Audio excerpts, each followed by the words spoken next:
At Wernix Family, we love exploring the world together. We've been to some of the world's most beautiful places, and there's nothing we love more than the exciting adventure. But this year we discovered adventure waiting on our own doorstep. No long flights, no jet lag, or even currency exchange. Welcome to Scotland, where we'll be spending the next 5 days exploring the famous NC500 and taking you along for the ride. Let's go!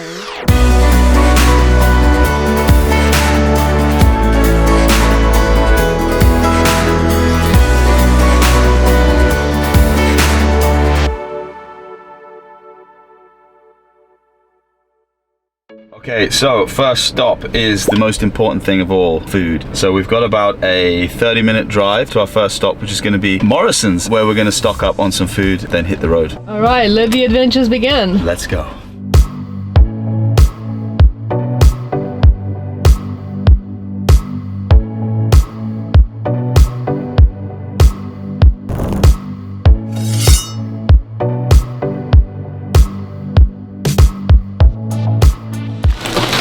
We got everything. I don't know, I hate shopping for like camping. I always get overwhelmed and you just buy a bunch of trash. You always overbuy. You either overbuy or completely underbuy.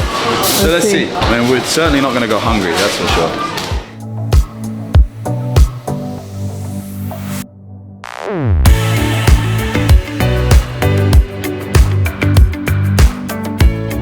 So, what's the plan for the day?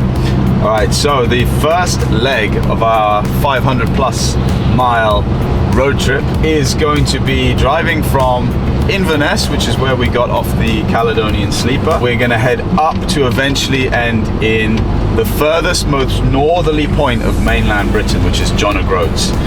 So we're going to be stopping in what I believe is Scotland's oldest traditional Italian ice cream shop, as well as beautiful castle, and then eventually of course ending up later on today at John O'Groats, which is really cool. We're looking at doing about 105 miles today to eventually get to our campsite in the beautiful John O'Groats.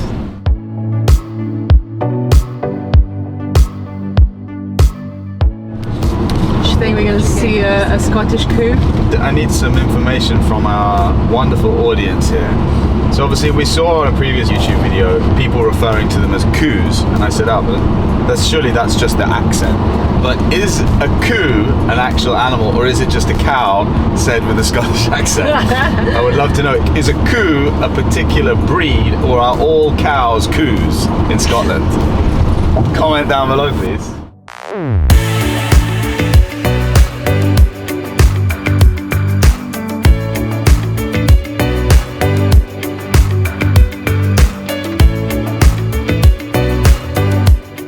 Malia, give me a cheers. Malia, can I try yours, please? Just But not the ice cream and that's it. Not the cone. Not the cone, not the cone. Not the cone. What's the verdict? Actually quite nice.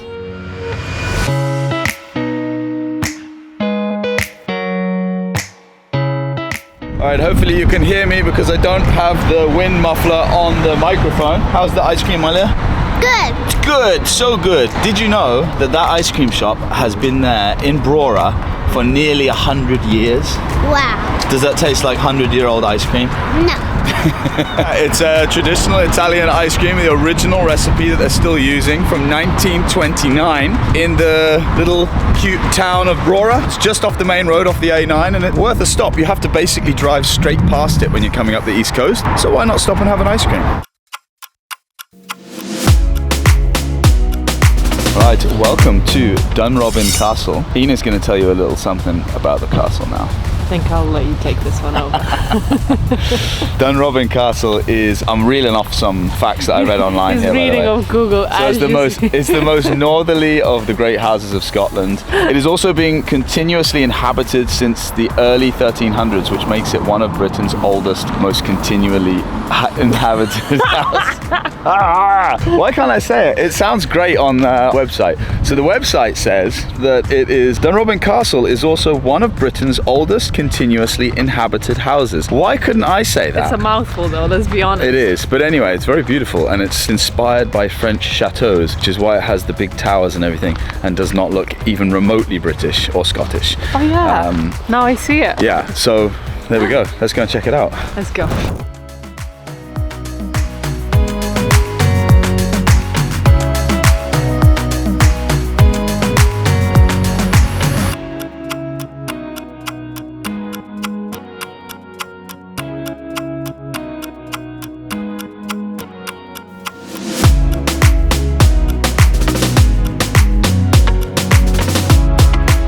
Alright, that's a wrap. Really, really beautiful castle. Very, very beautiful gardens. And then at the end we watched the falconry show, which I thought was really, really good as well. The guy that was doing it did an amazing job at explaining about the falcons and just everything. So it's definitely worth it. But Mom just said, because the guy stayed behind and I went inside, she went around, didn't access the gardens, but you can still see the castle if you don't want to pay. The price I believe was $14.50 for adults and $8 or $9 for kids. Absolutely worth it. Really enjoyed it. But now I think the guys are making me a coffee. Let's go and see. Is my coffee ready? It's been ready for the last half an hour. What's the name of your cafe? Quirky Cafe. Oh, thank you. Perfect. And of course, it wouldn't be Scotland Singing in the rain. It wasn't raining. If we just get this little bit of rain in the afternoon each day, I can live with that. And if we don't? To be honest, Adam has taken a bit of a sharp turn and has sent every bit of our shopping flying. Poor Mom is cleaning up the eggs and everything in the back. Oh, the eggs as well. How bad is the damage? Why? You took me with you. Yeah. Well, all right, onwards. Let's go. Malia, go back.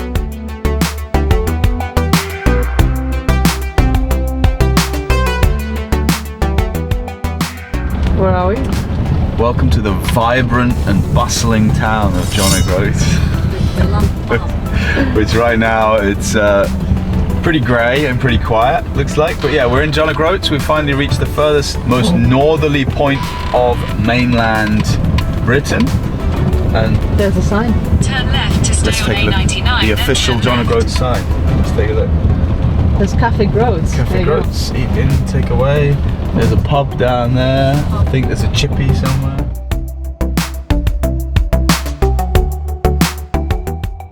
Welcome to Land's End. I feel like I'm at the end of the land. It's true, we came from Northampton's like 27 right now. Why did we leave again? It's been a long day for us. Let's go grab some chips, make some food, and I think crash. Agreed.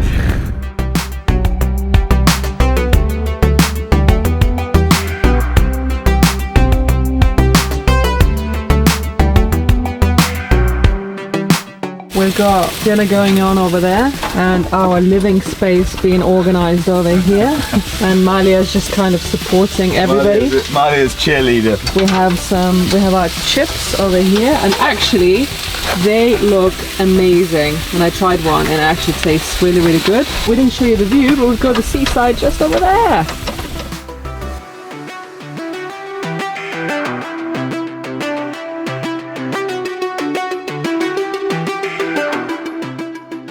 Bon appetit. It's a lazy dinner, but it's because That's exactly what's needed. we all need an early night. I just wish the chips were still hot. Yeah, hot enough. Hi. So Adam is going to take us through the setup that we have in the van. You're probably guys wondering, how are we sharing a camper van Even with I wonder. No, my so- mother? First of all, can I just say, like, well done. Many people would do that. But you know said what? yes. As far as mother-in-laws go, You have a good mother-in-law? she's amazing. The house/van is a little bit of a mess at the moment because we're just testing things out. But basically, Malia is, hey Squish, Can you wave? pop your head out and wave to us. That's her little cubby hole. So what we have is basically got a big double bed up the top there where Ina and I will sleep. A little cubby hole single bed for kids down there. And then where you are right And then now. where I am right now, this is where Lilia is gonna sleep, which if I move that chair a little bit, it would be okay, but... So it's the back seats are basically turning into a little... This is usually a twin seat here, where the girls were sitting while I was driving, and then it flattens out into a bed. So we rented this from Quirky Campers. This is not in any way a collaboration with these guys, but we really like what they do. It's essentially a site where people with interesting, unique, personalized campers can rent them out to the general public. This is not part of a company. This is an independent person that's rented it on Quirky Campers. Exactly. And you can also buy them actually. You can rent them and buy them. You can buy them on there, Campers. yeah. All of the campers that are on Quirky Campers, the reason we like them is you can kind of go through and see what style you like, whereas a lot of these rental sites, they're all kind of the same, right? When it's their van. Whereas here it's like, oh, I like the style of this. You can get ones with like wood burner stoves and things in them. We just needed one that was going to be in Scotland, number one. And also family, like, yeah, ours was specifically for all of us, right? Because you have slightly smaller ones. Precisely. So I think we'll do a better tour when... I think we should do a proper, tomorrow when we clean up. Tomorrow. But yeah, we have oven, fridge, sink, bed. It can sleep 4 quite comfortably. I think it's also worth showing. Can you turn this way? Something that's really cool that you can turn this into a bit of a living space is you can turn the seats, you know, back the other way. So everything is now centered. I like that. I've never seen anything like that. This one also turns as well. Does it? Not the baby. Yeah, this one turns as well. So you can have this whole living space and area. then it just becomes bigger all of a sudden. Oh, and the sun is coming out. Yay! Alright, this is our beautiful sea view. We're staying at John O'Groats Caravan and Camping. The pitch for the night was £36. That includes your electrical top-up. You get water and everything like that. Sorry, your electrical hookup. Water, we're right next to the toilet block, showers, everything looks clean, nice. It's good. It's cold. Want to see a swim tour? No! I'm going inside.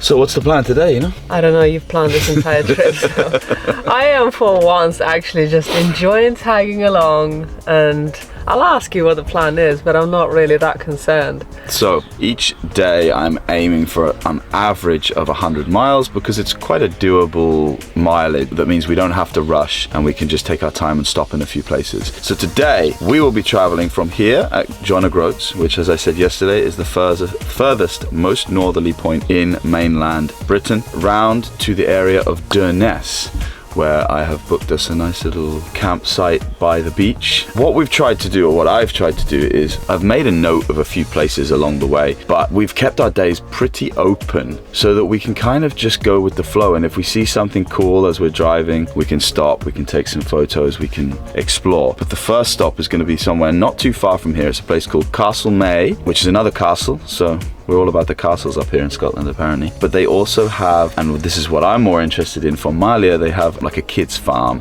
where they can kind of interact with the animals. And yeah, we need to make sure that every member of the family is happy. Yeah. But first, I think it's time to make breakfast and maybe go for a little walk. I need a second coffee. Take you guys with us.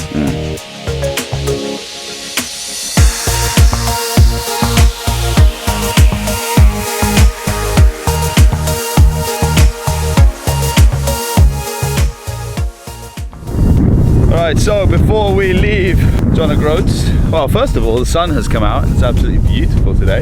Before we leave, we thought we'd come for a quick walk. There's actually a pathway here from the front of John O'Groats. There's a signpost that says that there's a walking trail to Inverness, 174 miles, which I'm guessing is this path that runs all the way along the coast, 174 miles to Inverness, which is basically what we've just driven yesterday. So if you fancy a hiking holiday, Scotland's also perfect for that. You can actually walk the NC500 instead of driving it like we did. But first, we're gonna head down into the town or village or whatever it is, because Malia didn't get a chance yesterday to see the famous John O'Groats signpost. Do you wanna go and see a signpost? What's so important about the signpost? It's to say where we are. Kids.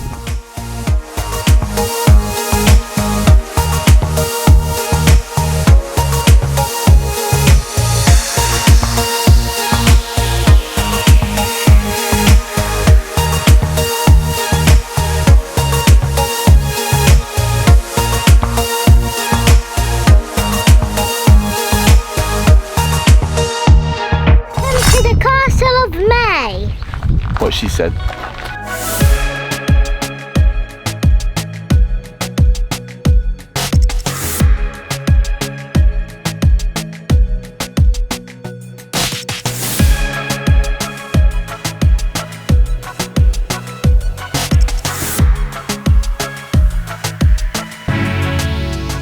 So we love a good castle. We're actually not here to go inside the castle today. We're more here for Malia. They have a little animal farm that we want to check out because Malia is... You're a big animal lover, aren't you, Malia? Yeah. Any opportunity to see animals, she has to be part of it.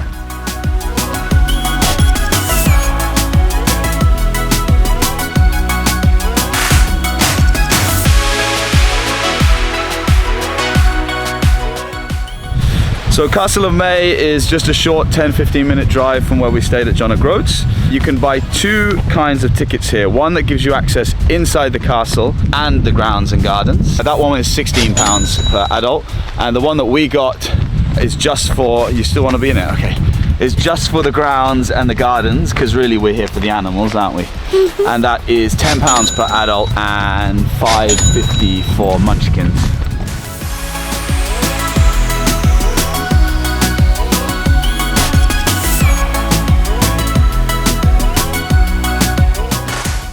Two hands. Remember how to do it? You have to pull it down. It's like there we go. a real car. Yeah, it is like what's a bit. Don't you nibble my fingers, mister. Stop. No, it's not milk, it's a finger. Let him nibble your finger, man. It doesn't hurt, it feels fun.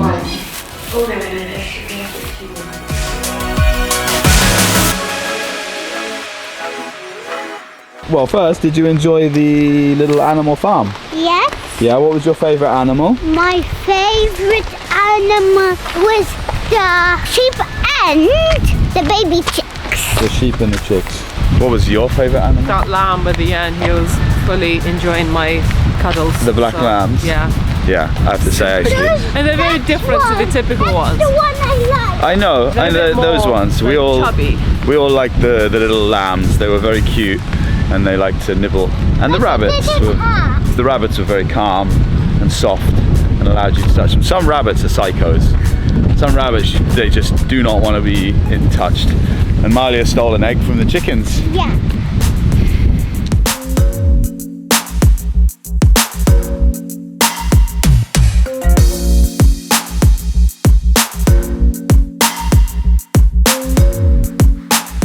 Rapunzel, Rapunzel, let down your hair. Hang on. Can you reach? I'll come back in a few years.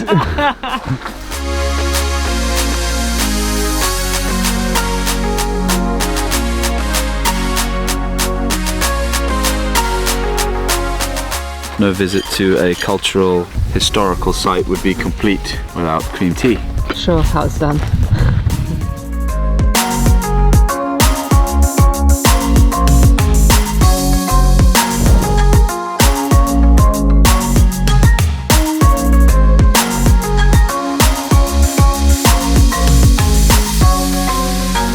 So we have just entered the town of Thurso. Apparently Thurso is the last good place to get fuel as we continue round on the NC500. I think there may be other places, but they're going to be very expensive if they are. So everyone has said the same thing.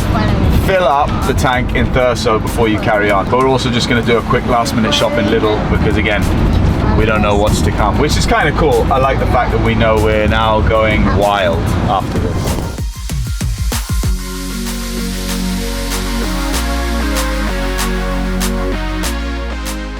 All right, so it's almost 3 o'clock, which is a bit late for lunch, but we found a good place to stop, have some sandwiches. It's a beautiful viewpoint here. It's called Betty Hill, about an hour and 20 minutes from our next stop of Cianbinny Beach, I think is the name. We were hoping to get to a zip line today, but apparently it shuts at 4 o'clock. So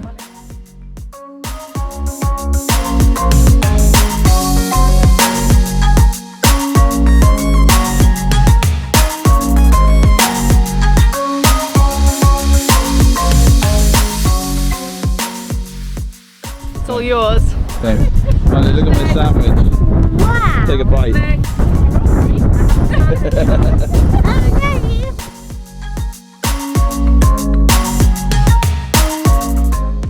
Alright, it is super windy here. But not cold though. It's not cold, but I don't know if you'll actually be able to hear me because it's so windy. I flew the drone a minute ago, so hopefully you will have seen this beautiful area that we're in. Yeah, the drone was nearly sideways because of how windy it was. But we think we've seen a waterfall just down here. I don't know if you're going to be able to hear me. Yeah, the car is there, and we can see it's about another 100, 200 meters this way. So let's see.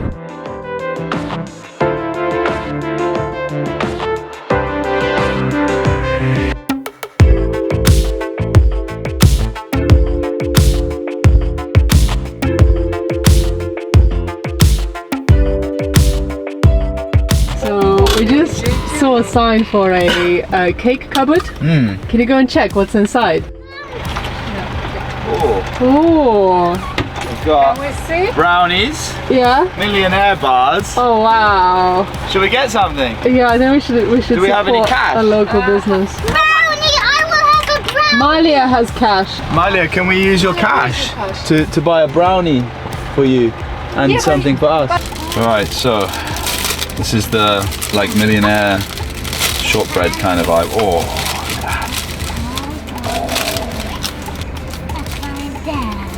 Malia, are you sharing with me? I don't want to have it right now. Give.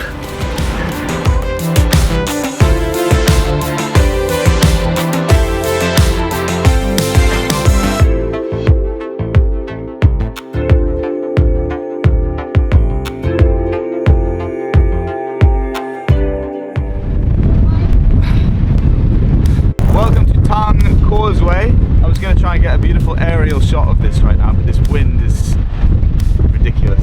I don't think it's doable.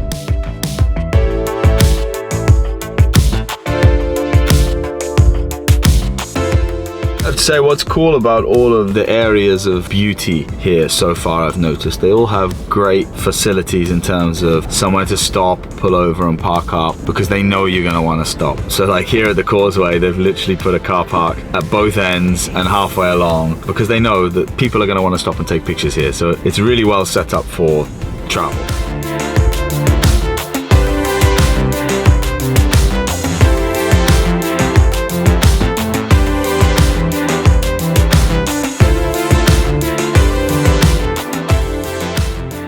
We're now going past Cianbinny Beach, I want to say. I'm sorry if I murdered that, but they have an awesome zip line that goes across the top of the bay, which we really wanted to do today, but we found out it closes at 4 p.m, which is disappointing.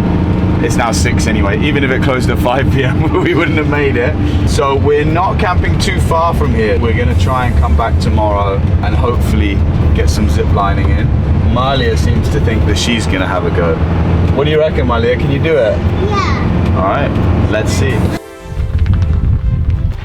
One of the good things about coming and doing this trip during the summer is it's now 6 p.m.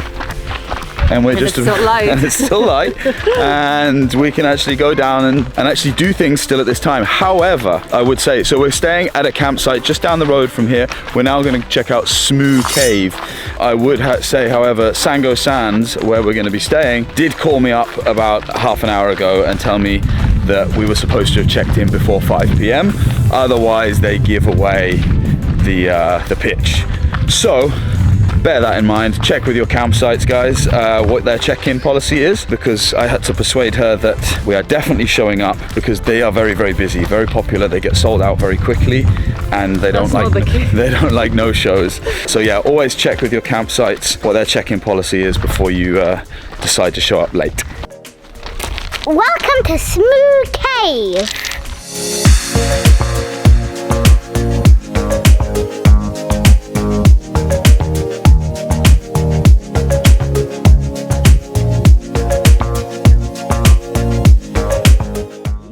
Nice. Now Daddy's gonna fall to show you what you shouldn't do.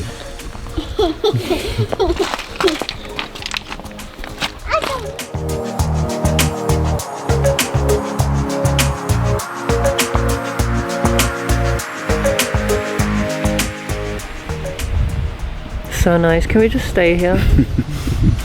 Yeah, the only problem is behind us there's a big black cloud coming, following the wind, and tomorrow it's supposed to rain all day. This is the downside. But right now we've had a perfect day, yeah? Yeah. That was busy. loud. Sorry. The weather's been amazing today. I would take wind but dry any day. So now we're gonna head back and check out our campsite and sign off for the day.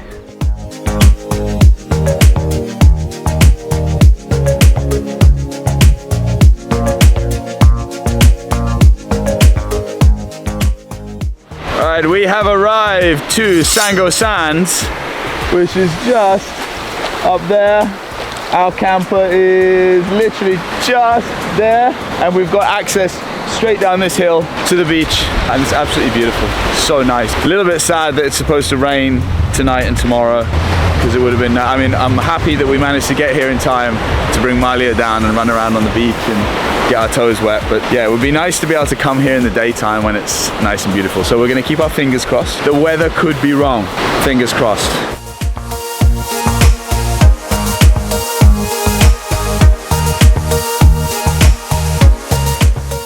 So we have an Italian night tonight, guys. Pasta. Pesto pasta, wow. And the signature Look dish. at this luxurious food. Bruschetta. We just had some leftover prawns that had to be used, so there you go. Is it allowed? Do the Italians approve? Oh no, because there's cheese. Oh gosh. Cheese and seafood. Italian viewers, cheese and seafood, unacceptable.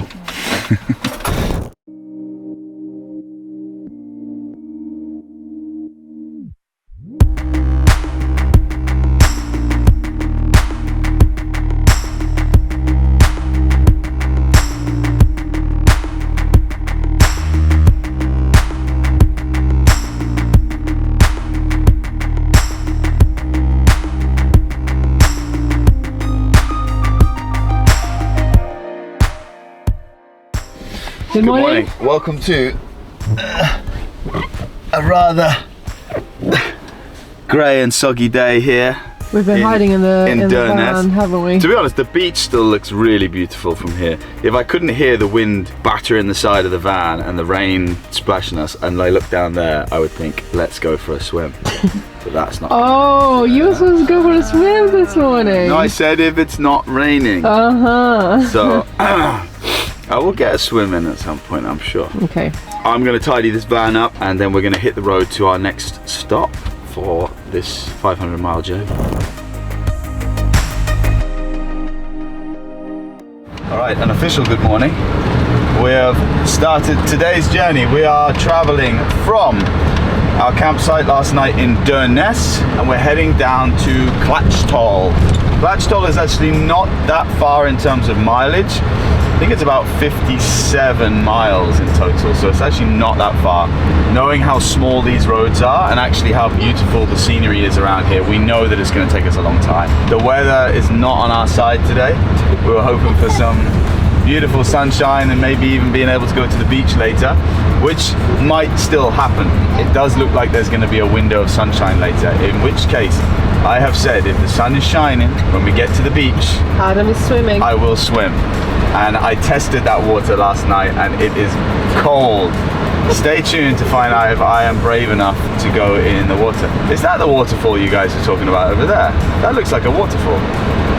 Sorry, distracted.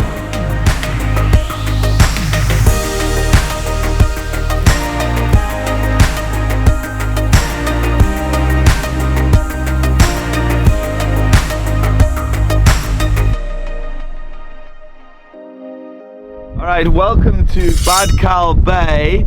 And actually, this picnic table over here that Ina's mum is now tentatively trying to squelch her way over to is actually on Google Maps, and it looks beautiful when the sun is shining. To be fair, it's beautiful when the sun is not shining. But we thought, what a better place to come and have a cup of coffee and freeze our asses off. Let's go.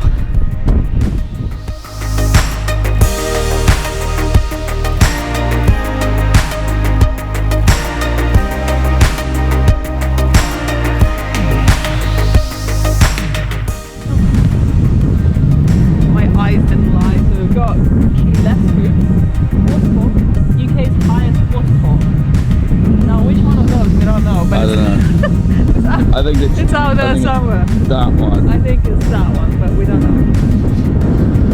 Right, let's get back in the van. It's cold.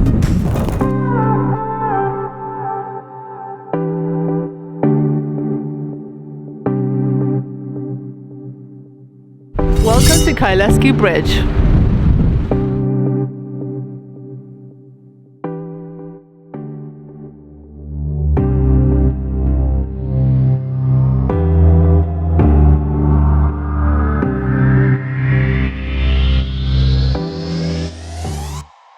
Right, so we are heading to our campsite, which is going to be in Clachtoll. There's two ways of going there. The main road that it will try and take you on is the 894, I believe it is, the A894, which is the main NC500 road. What we did is we took a little detour. I messaged the owner and just asked, what do you recommend, going on the main road or taking a little detour around the coast? We're on the A869 right now, which basically hugs the coastline. He recommended that we come this route, and already it's a small track, so if you're in a huge vehicle you might struggle, but in this it's absolutely fine, and it's very wild, lots of waterfalls, rivers, mountains. Yeah, just a little bit less busy than being on the main road. And this is why sometimes it's better to go off the beaten track.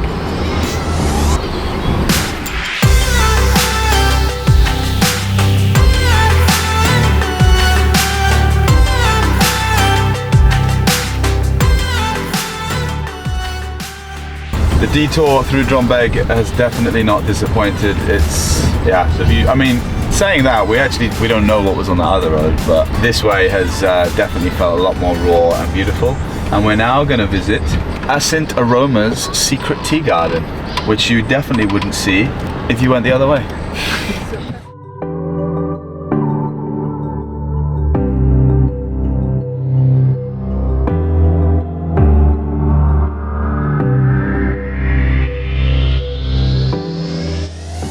Gonna be our view for the day. Looks like it. Wow, look at that. Sorry, volleyball.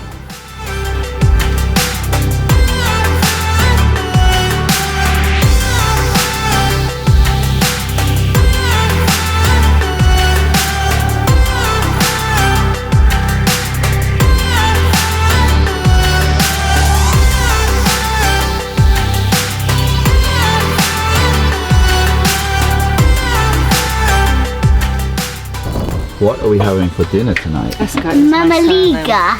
No. That was a very good accent. It was. What is in front of us right now? Can you tell us? Salmon. Yeah. And That's the mamaliga. cheese. Egg. Nice. And sour cream. Very nice. And this is food from where? Moldova. Nice. So this is a traditional Moldovan dish called mamaliga. The main thing is the corn flour, basically corn flour with water. So that's your starch, and then you've got all the other bits that you kind of mix together to enjoy. Thanks, Mum. You're welcome. Alright, Malia, where are we going? To a castle. To a castle. So apparently there's a little white house down the road. And that little white house has a cupboard inside, and we're going to the cupboard. Mummy was too scared to look inside it, so we're going to open the cupboard and check it out. Yeah, kind of what she said. Basically basically, we don't know what this house is about. The owner of the campsite here, he told us about this little house. I don't know if you can hear me, it's super windy, and said there's a surprise in the cupboard. So we're gonna go to the little white house and find out. Are we gonna go inside? Should we knock first? No one's answering. Anybody there? We better go in. What's inside? Whoa. Okay, so just a quick update as well. We ended up moving campsite. The small one that I had booked, I hadn't looked into it properly, didn't realize they have no toilets, no showers. It's a very simple site. It's only £25. Luckily, the place down the road, which is where I had tried to book originally, but it was fully booked, had a last minute opening. So we left there. We are now at Clachtoll Campsite and Camping, and it's an amazing campsite. We'll show you around a bit tomorrow morning. But let's find out what this little weird cottage is all about.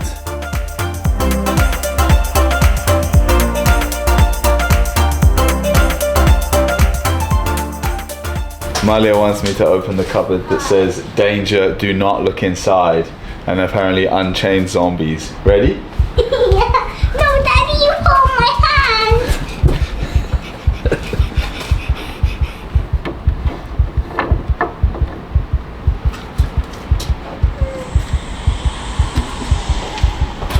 Ooh. Not so scary. It's not really that scary. No? I was expecting zombies reaching out on you going, "Ah!" It's kind of creepy. I'm Isn't not it? really sure why it's here.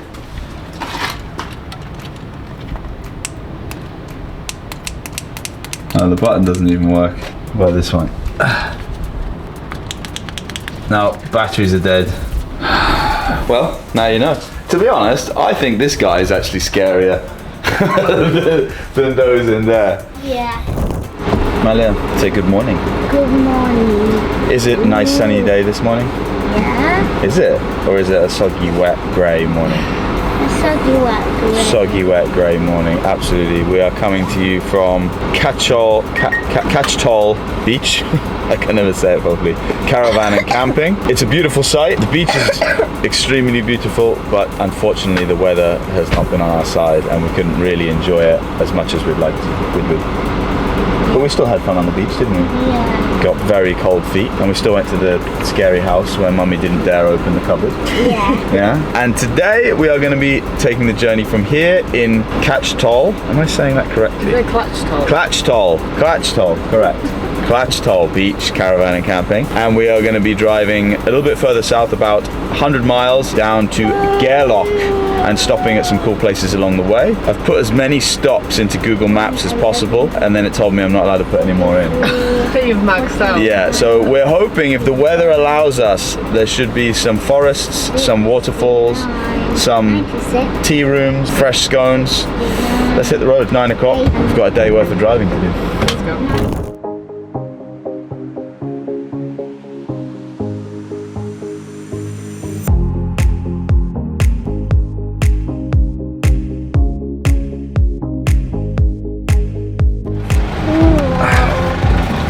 What a beautiful day! Oh, stunning, stunning. There's a few places along this route where you can stop. There's information points, there's walks that you can do, there's various beautiful things that you could see if the weather was dry. We're not having the most fortunate day when it comes to the weather, otherwise we might have stopped a couple of times. I'm hoping that by the time we get to a forest down the road, there's a beautiful forest with bridges and waterfalls and things like that, which I think will be amazing if this will just pass. Otherwise it's going to be a very soggy day. Stay tuned to find out if we manage to do anything today.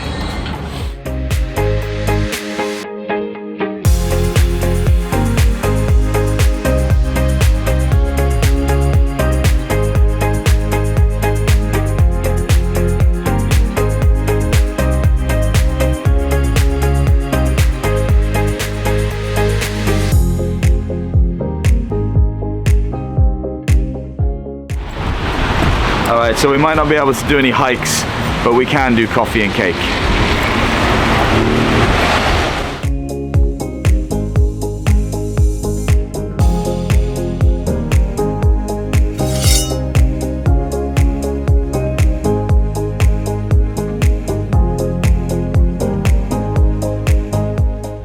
Alright, so time to hit the road again. We took a brief stop here in Ullapool, which is kind of like a little port town. It's quite cute. Coffee was good, cake was decent. Malia bought herself another toy with her money. Let's go and see what she bought. I was trying to persuade her to go for the Scottish coup, but Malia, show what toy did you buy?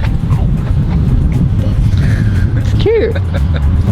Wow, Malia, look at your little waterproof outfit. I love it. So cool. All right, we decided we're not going to avoid going outside any longer. We've come to Gairloch Gorge. I hope I said that right. And the reason is it's a forest, so it's protected a little bit at least from the wind and the rain. So we're layered up. I don't actually have a jacket, so I've got 2 jumpers on. She's protected in her little waterproof outfit. We're gonna go for a walk in the forest. I've seen only online that they have waterfalls and some cool bridges and things here. So yeah, we're gonna go and check it out. I think we're all gonna go on the bridges and find trolls. Let's go and find some trolls. So because of the weather, we are gonna be leaving our very expensive camera behind and switching to mobile phone footage, testing out our new mobile phone camera, which we bought, which we'll show you guys later if you're interested in vlogging and things from a mobile phone. We think this is gonna be the camera for you. We will link the product in the description below as well. All right, switching to mobile phone. All right, we're officially on mobile phone cam. Let's see if we can show you actually in the mirror what the mic looks like. There you go. You got a key? Do you like our new microphone? It looks ridiculous. No, it looks cool. No, it looks ridiculous. Right, first impressions, actually, it's definitely the most professional place that we've come to, Gairloch here. You pay when you come in £5 for cars or motorbikes, £10 for camper vans. It doesn't matter how many people you are. They're both pretty short, a kilometre or a 1.4 kilometre. 30-minute walk. Looks really beautiful. Kids can do it. There's a picture in the men's toilet of the waterfall and the bridge, so I feel like I've seen it already because I've been to the toilet. We had to take this opportunity to get the hell out of the car. We've been sat in that car for the last 3 days, and every time it rains we can't really go out and explore. Right now it's kind of doable, so unfortunately there's a reason that there's so many beautiful rivers, waterfalls, lochs and greenery. It's a very wet place, so bear that in mind when you're coming on this. Doing the NC500 is weather is not guaranteed. In fact, it almost is guaranteed that it's going to be wet.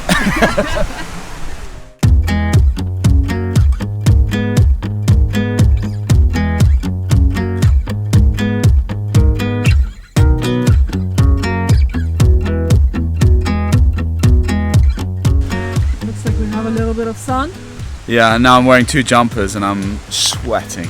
You can put one in the back. Slowly, because it's a wobbly one. No running, no running.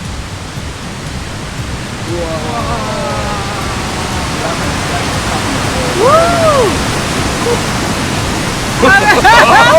Adam and heights! Oh my god, this is amazing! Woo!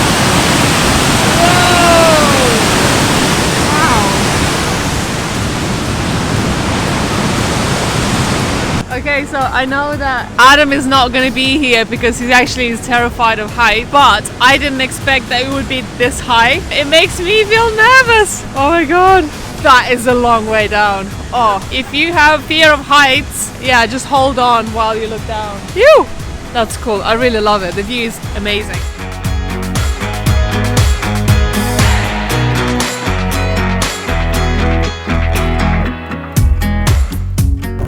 Just a short drive, probably 20 minutes from Gairloch, is Victoria Falls. It's very easy to find, very easily signposted, and apparently just a short 300-meter walk to the waterfall. There's also a walking trail as well, but we're going direct, the express route to the waterfall. I can hear already. And the rain stopped just as we arrived, but the midges came out. Now we're getting attacked. It's our first experience of the Scottish midges.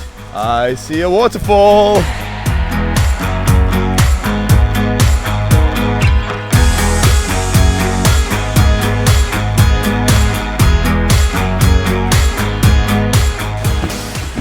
So extreme. Wait, I think I have one in my mouth. You have one on your nose, is it on your... Right, let's go! Get out of here! Run!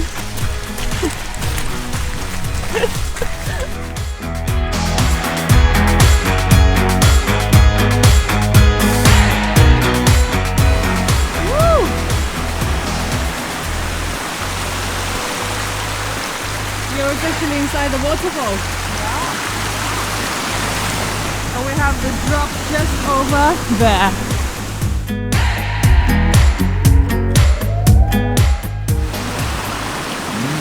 How does it taste? Fine.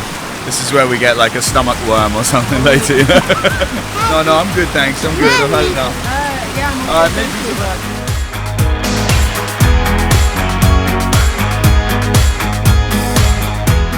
Quite often you'll find that just along the side of the road, it's worth having a look on Google Maps because there's parts that literally just say scenic viewpoint. What I tend to do is I plan out our day and I add stops in of like scenic viewpoints and car parks and things with views, just so that at least you don't miss them. So I knew, for example, 5 minutes ago that coming up there's going to be something, but I don't know whether it's worth stopping or not. And then you just slow down a little bit, get a nice view, and then you can carry on. It's not raining for once, so I'm going to see if I can get an aerial shot of this.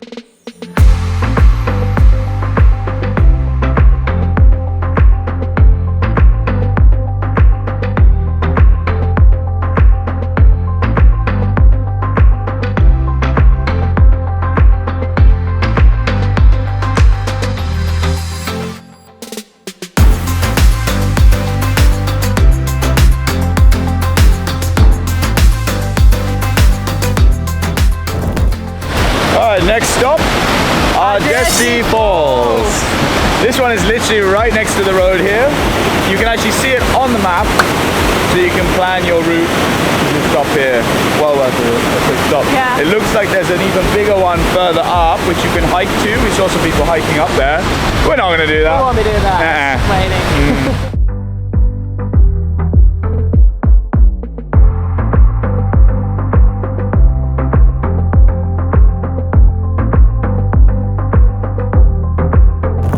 Found a hill with an amazing view and we decided to climb it. We drove around this bay and as we came up this hill here, we saw not only this view, but we saw some people up there.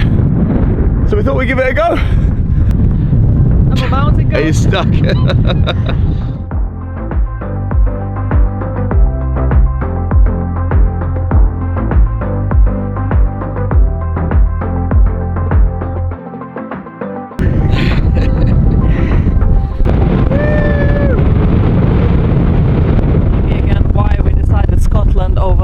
A hot European country. Ina didn't realise that Scotland was cold. I did know Scotland was cold. Ah.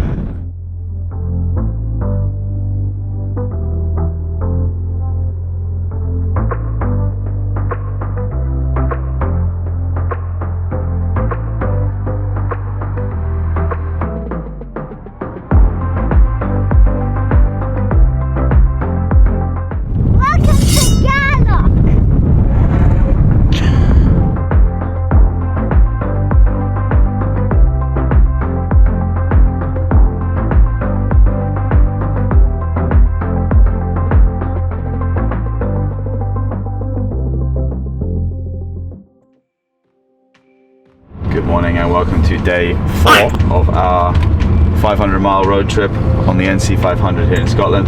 Today we are driving from the beautiful town of Gairloch and from Sands Caravan and Camping all the way to the famous Loch Ness, where we're going to learn about Nessie, which we're all actually quite excited about. It's kind of one of those things that's just like everybody knows about Nessie and Loch Ness. And having lived in the UK pretty much my entire life, I've never been up here to learn about the myth, the legend of the Loch Ness Monster. So we're heading that way now. We're going to be heading from here in Gairloch through across the centre of the Scottish Highlands over to Loch Ness and then ending our day in the beautiful Inverness. Let's do it.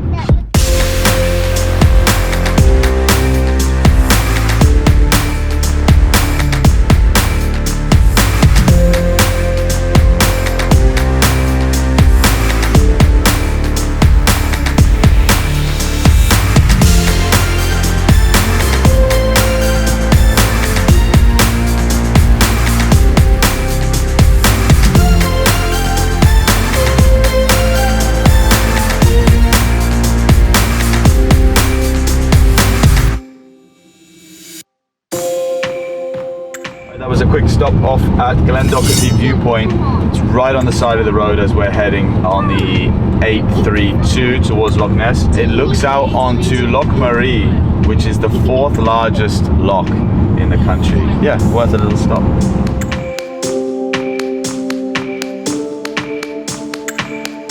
Alright, we just attempted to stop at what looked like a cute little cafe called the Midge Bike Cafe, which apparently is not open today. Even though it says open. It does say that it's open online. From what I can see, it looks like really one of the only roadside cafes on this route. And it is a shame because we were all ready for a coffee and a toilet break.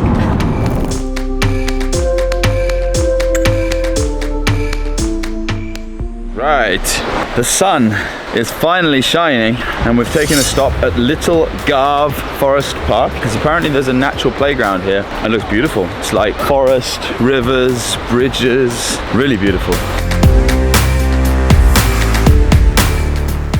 What did you find? Flying ant. You found a big flying ant. Let me see. That's not a flying ant, that's a beetle. A big flying beetle. Is he flying? I can show you that he can fly. Do you think so? Yeah. Oh. I thought those two things were flying. No, he doesn't fly.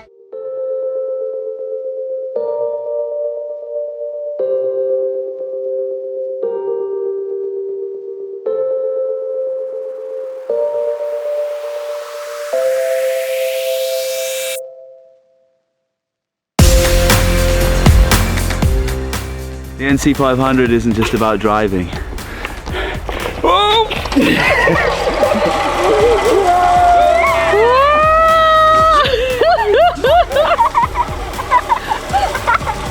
Just in case the zip line is not working anymore, you'll know why. Can I go? Mommy's turn. You! Okay, Mummy's turn.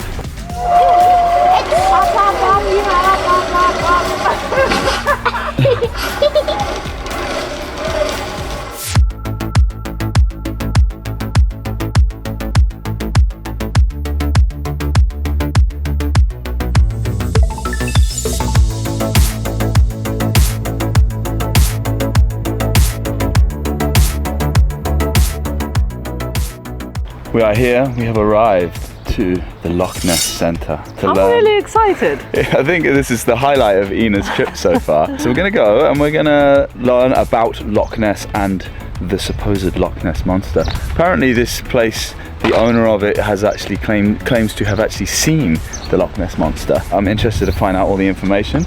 We currently have a car behind us, so let's move out of the way. But I will just say this, first thing, since driving today from Gairloch, we haven't been able to get a single decent cup of Everything was coffee. closed. Yeah, so the first thing before we do anything, we're going to recaffeinate. And luckily they have a cafe here on site. It looks like they have a cafe, shop, a whiskey distillery, a gelateria. Everything. It's a little centre. Yeah, let's do it.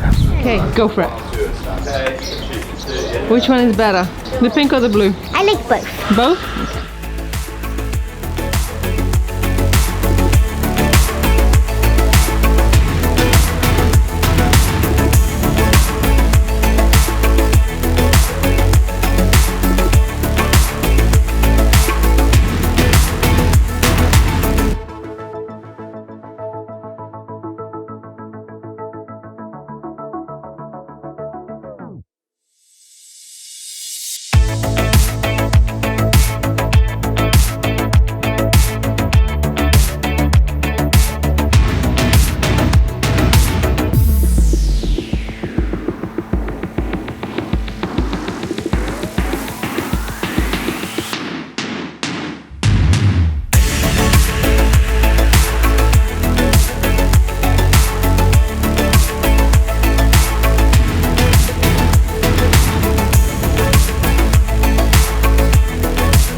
Live reaction. How was the Loch Ness Centre? That's okay. Oh really? Mummy didn't give a very enthusiastic answer. What did you think of the Loch Ness Centre? It was very good at the beginning. Yeah. But then when it started getting to the end, it was a bit more boring. That's Yeah. Malia has exactly described my feelings. I think they've put on a great show. It's very well visually done. Yeah, so essentially what they've managed to do with that experience is kind of, it's cool and it's definitely worth visiting, but they have essentially created something out of nothing. Obviously people come here wanting to see information about the Loch Ness Monster, and they have created an experience that makes you ask more questions maybe. Although actually I feel like I came out of that feeling less like there could be a Loch Ness Monster. Yeah, that's how I felt. Maybe that's the disappointment, is that yeah, I think they're basically isn't one. When you see all of the information put in front of you, you kind of come to the conclusion, oh yeah, it's probably nothing. And now we are heading off from here to our campsite for the evening and the official end of our NC500 tour. Oh, and someone's breaking into their car. Alright, so it's time to see for ourselves the real Loch Ness and see if we can find the real Loch Ness Monster.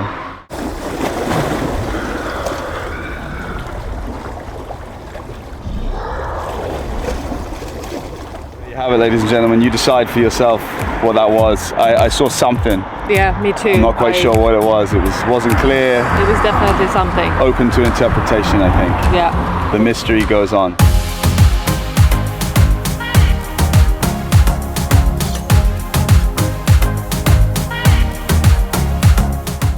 Okay, so it's official. I was beginning to feel like the whole Scotland coup thing was a scam, to be honest, because we've been driving around for 5 days and I've seen regular cows, I've seen plenty of sheep, I've seen more llamas and alpacas than I have Highland coos. Until today, we finally, on our last day, we've been granted a Highland coo just for 60 seconds. But I'll take it. I do think that they're just basically at like various farms where you can pay to go and see them, but you wouldn't just regularly see them on the side of the road like I thought you would. I don't know, I also think it might be a seasonal thing, like maybe they're out more in the winter, or equally, if all of the farms actually had them just like by the roadside, I feel like there'd be a lot of accidents. Why? People would be just stopping in the road to take pictures of them, so maybe that's why. If you know why we didn't see any coos until today, it's the end of June, so let me know, is it a seasonal thing? Is it that why they're not around so much? Or is it just that we've been unlucky? Or is it that they're actually just, they're not real, they don't exist?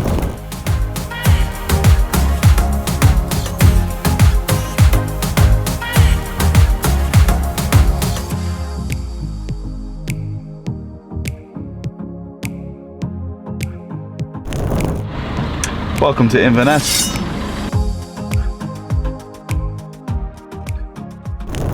Guys, we have just arrived back to London Euston on the Caledonian Sleeper train, which if you are interested in seeing how we got on this train, check out the vlog I'm going to link at the top. We filmed our entire experience on the train, but now we're back in Euston and we're just about to head home, where we're going to give a full breakdown of this NC500 trip and give you a bit of information about what to do, what not to do, things that you should be aware of if you are thinking of doing this trip. Alright guys, we are back from our amazing trip up to Scotland exploring the NC500, and before we end this video, which hopefully you have enjoyed it, I wanted to do a full breakdown including routes, costs and everything of the trip, so that actually if you ever want to use this as like a guide to your NC500 planning, you can skip all the way to this last chapter and you'll find all the information that you need. Alright, so first things first, let's start with the route. We started and ended in Inverness. Day 1, we drove from Inverness up to John O'Groats, where we camped for the night. Day 2, we drove from John O'Groats to Durness. Day 3, from Durness to Clachtoll. Day 4, from Clachtoll to Gairloch. And day 5, finally, all the way back to our starting point of Inverness. There are of course other places that you can stop and you can choose to camp. I tried to space each day out at around roughly 100 miles per day, so that it gave us a nice easy drive and lots of time to do other activities along the way. How many days should you take to do the NC500? Right, so we chose to do it in as shorter time as possible in order for us to still enjoy our time there, but not to take forever. So we chose to do it in 5 days. Now, we've had a long conversation about this and we believe that 5 days really is the minimum that you should be looking to do this trip if you're planning on enjoying your time and taking your time. But in an ideal world, I would say if you have a week or a week up to 10 days, that would be your optimal amount of time to do the NC500. It's not a long journey, 500-mile round trip, but there is so much to see and do that we feel like during our 5 days, we had to pass up on a lot of things. And it was actually somewhat fortunate that it was raining quite a lot during our trip, because if it had been glorious sunny days every single day, I think we would have struggled to choose which activities we should do and which ones we should miss. Whereas as it was, if it was raining, we just decided we're not going to do this hike, we're not going to see this waterfall, we're not going to do this particular activity. In that sense, I think the rain kind of saved us very slightly. Okay, next up, where to camp. Okay, so we chose to camp in proper setup campsites every night. We looked for ones that had electricity outlets, shower blocks, and kind of all the mod cons. So we actually chose probably the highest standard of camping that you could do. But one really cool thing about Scotland is that wild camping within reason is totally allowed, as long as it's not on private land and you're not causing any kind of obstruction or nuisance. You can literally just pull up down a little side road in the wilderness and camp. So if you don't want to be spending money on campsites every single night, that's a really cool option. We wanted the luxury of an electricity hookup. We wanted the luxury of showers and things like that. So we chose to do campsites, which do, by the way, sell out really, really fast, because some of the areas are quite remote and they have just a handful of campsites. They sell out very quick. So I would recommend planning your route a good couple of months in advance, checking the campsites in the area and getting them booked as soon as possible. Otherwise, you'll find yourself turning up to see if there's availability. Usually they might get 1 or 2 cancellations, you might be lucky, but a lot of these campsites, by the time we actually did the route, were fully booked. So heed that warning. Okay, next up is the weather. What kind of weather can you expect on your NC500 adventure? I would say the safest thing to plan for with the weather is to expect 4 seasons in a day, because we literally had everything that the weather could throw at us. Apart from snow, we didn't have any snow because it is the summer. We had glorious sunshine and sort of mid 20 degrees Celsius. We had rain, we had wind, we had cold. The temperatures ranged. One day I think we had 10 degrees, the next day we had 24 degrees or something like that. It really can vary. So in terms of what you should be prepared for, definitely be prepared for rain, because that can happen anytime. But also don't go there in the summer expecting that it's going to be shorts and t-shirt weather every day, because you might get a nasty surprise.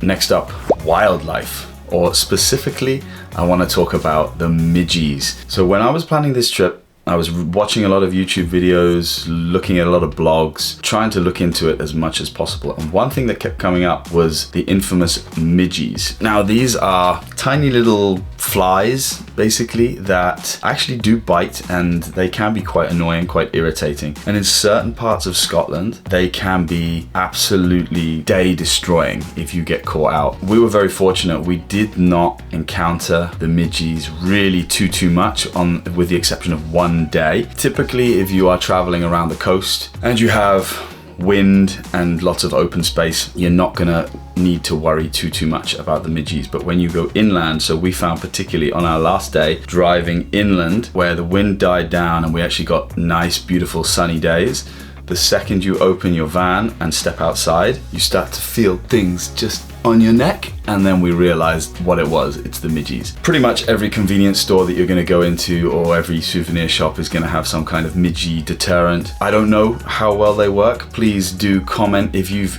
been to Scotland and you've experienced the midges and you've tried the repellent. Let us know down below. Does the repellent actually work? Because I've seen videos of people with these like nets literally over their heads to protect them from the midges, so it gets pretty serious. And I think the only way to absolutely guarantee that you're not going to get bitten by them is to stay in your vehicle, which is easier said than done when you're going there to see the beautiful countryside. But typically when you're moving, it's not too much of a problem. It's when you stop. So if you are going outside, keep moving, because as soon as you stop, they just descend upon you. All right, one of the most important parts of this trip is the cost.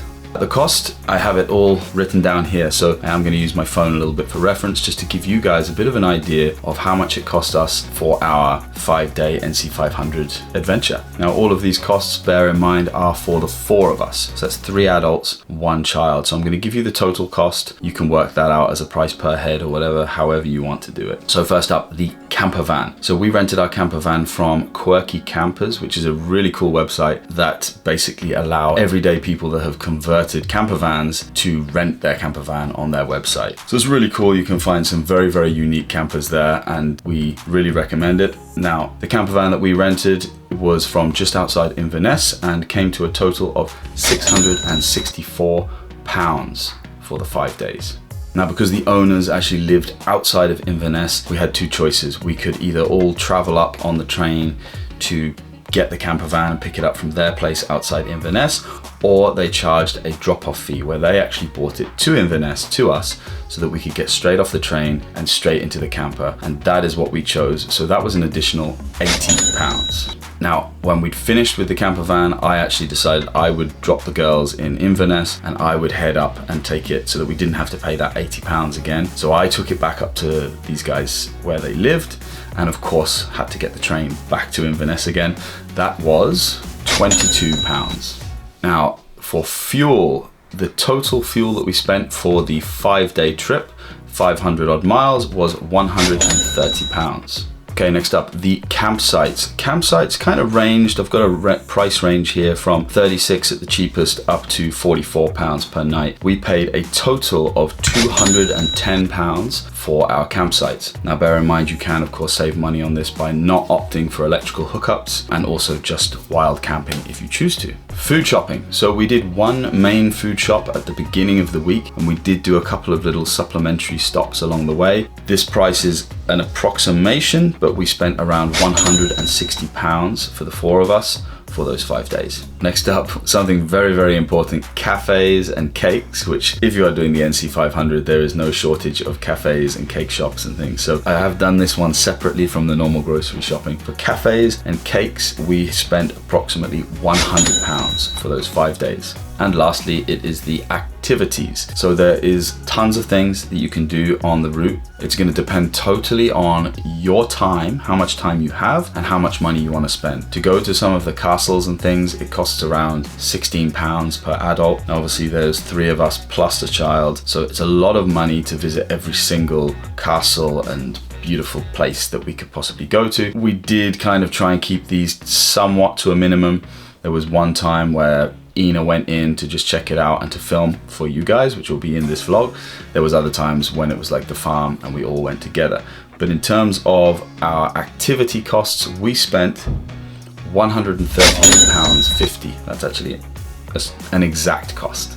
And that's pretty much it. So that brings us to a grand total of £1,504.50 for the 4 of us. Now I think I've added up those correctly, but of course my editor is going to check that for me and put the official total here for you guys, just in case I got it wrong. So just over £1,500 for the 4 of us in order to do the NC500. So not the absolute cheapest experience, but I would state that we did not try to make it ridiculously cheap. We definitely could have brought the budget down a little bit by probably stopping in less cafes, by doing a little bit of wild camping, and maybe not buying as much grocery shopping and just kind of making do with some real basics. But overall, not bad. So I think we've pretty much covered everything there, and I know this is a long video, but we wanted to do it as one so that it is essentially your one-stop guide to the NC500. Hopefully it's been of some use to you if you're watching this, and if you're planning your own NC500 trip, you will have the best time. Planning is essential. Make sure you have your route in mind, where you're going to stop, where you're going to do activities and things, and just go out there and enjoy it. If you did enjoy this video, which I really hope that you did, please don't forget to show us some love and smash that like button. If you are joining us for the first time and this is your first video of ours watching, please feel free to explore our channel. We travel all over the world doing awesome adventures, and we would love to have you part of our community. Most importantly, if you do have any questions about this trip, please feel free to leave a comment down below, because I personally respond, or try my best to respond, to every single comment. So I'm promising you right now, if you drop a comment down below, show us some love. If it's just to say that you enjoyed the video, or you didn't enjoy the video, or if you've done the NC500 NC500 and have some tips of your own that you'd like to add or questions for us, drop them down below and you'll get a reply from me as quickly as I can. Apart from that, guys, thank you for watching. I hope you made it through this entire video. If you're doing the NC500, enjoy. Let us know how you get on and we will see you on the next one.